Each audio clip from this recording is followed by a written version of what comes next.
بزرگوں، نوجوان ساتھیوں،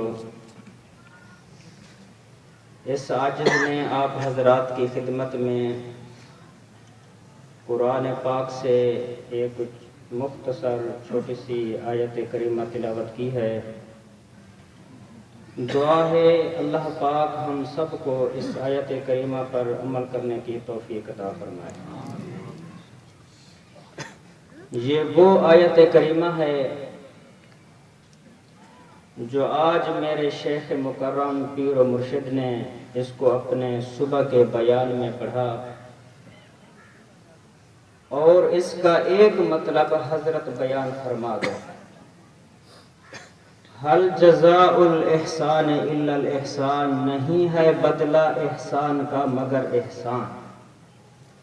یعنی جو تمہارے ساتھ بھلائی کرے تو اس کا تقاضا یہ ہے کہ تم بھی اس کے ساتھ بھلائی کرو، جو تمہارے ساتھ نیکی کرے اس نیکی کا تقاضا یہ ہے کہ تم بھی اس کے ساتھ نیکی کرو۔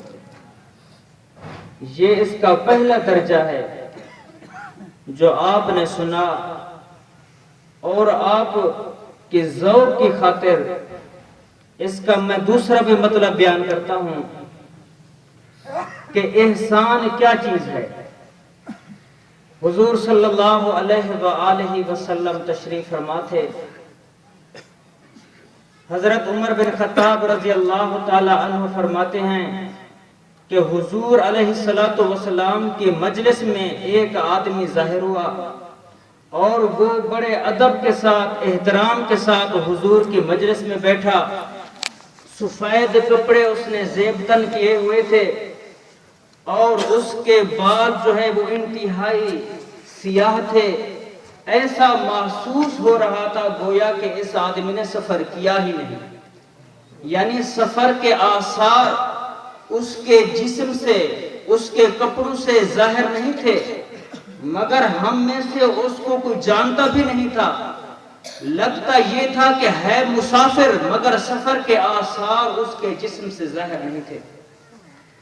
اور اس نے حضور علیہ السلام سے سوال کیا: اخبرنی عن الاسلام، یا رسول اللہ مجھے اسلام کے بارے میں بتائیں۔ حضور نے اسلام کے بارے میں بتایا۔ پھر اس نے سوال کیا: یا رسول اللہ فاخبرنی عن الایمان، مجھے ایمان کے بارے میں بتائیں۔ تو حضور علیہ السلام نے ایمان کے بارے میں بتا دیا۔ پھر اس نے سوال کیا: یا رسول اللہ صلی اللہ علیہ وآلہ وسلم فاخبرنی عن الاحسان، کہ مجھے احسان کے بارے میں بتائیں کہ احسان کیا چیز ہے۔ تو حضور علیہ السلام نے ارشاد فرمایا: احسان یہ ہے ان تعبد اللہ کأنک تراہ، تو اللہ کی ایسے عبادت کر گویا کہ تو اللہ کو دیکھ رہا ہے۔ وَإِن لَمْ تَكُنْ تَرَاهُ فَإِنَّهُ يَرَاكَ، اگر وہ پہلی تیری حالت نہیں بنتی، وہ پہلی تیری کیفیت نہیں بنتی کہ تو اللہ کو اپنی عبادت میں نہیں دیکھ سکتا، پھر کم از کم تیرے دل کی یہ تو حالت ہو کہ اللہ پاک مجھے دیکھ رہا ہے۔ تو معلوم ہوا کہ احسان یہ ہے کہ انسان اپنی عبادت میں اللہ کا دیدار کرے، اور یہ بہت بڑی عظیم نیکی ہے، یہ بہت بڑی عظیم نیکی ہے۔ جو محنت کرتے ہیں، ریاضت کرتے ہیں، مجاہدہ کرتے ہیں، یہاں تک کہ اپنی عبادات میں اللہ کا دیدار کرتے ہیں، تو عبادت میں اللہ کا دیدار یہ بہت بڑی عظیم نیکی ہے، اور عبادت کا مقصد بھی اللہ کا دیدار ہے۔ اور یہ جو دیدار ہے اس کی جو جزا ہے وہ جنت نہیں ہو سکتی۔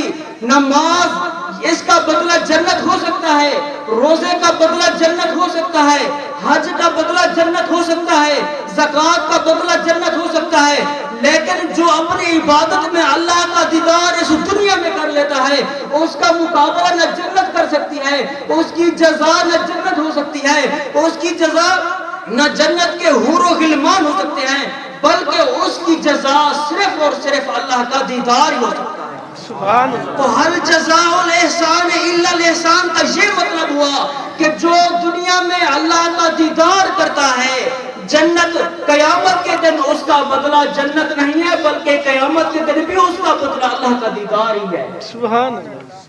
جس طرح کی نیکی ہوگی اس طرح کا اجر و ثواب ہوگا۔ نماز اس کا بدلہ جنت، روزے کا بدلہ جنت، لیکن اگر کوئی اللہ کا دیدار اس دنیا میں کر لے، دنیا میں تو اللہ کا دیدار دل کے ذریعے تو ممکن ہے، اس ظاہری آنکھ سے تو آدمی نہیں دیکھے گا، جب مرے گا قیامت کے دن اور جنت میں جب جائے گا تو پھر اس آنکھ کے ذریعے اللہ کا دیدار ہوگا۔ لیکن ایک آدمی اس دنیا میں ایسی عظیم نیکی کرتا ہے اور وہ عظیم نیکی یہ ہے کہ دنیا میں اللہ کا دیدار ہو، تو میرے بھائیوں اس کی جزا، اس کا بدلہ پھر دنیا، اس کی جزا اور اس کا بدلہ پھر جنت نہیں ہو سکتی، بلکہ اس کی جزا اور اس کا بدلہ خود اللہ کا دیدار ہو سکتا ہے۔ معلوم ہوا کہ جیسے عبادت میں اللہ کا دیدار ہو وہ حقیقتاً عبادت ہے، جس عمل میں اللہ کا دیدار ہو وہ حقیقتاً عبادت ہے۔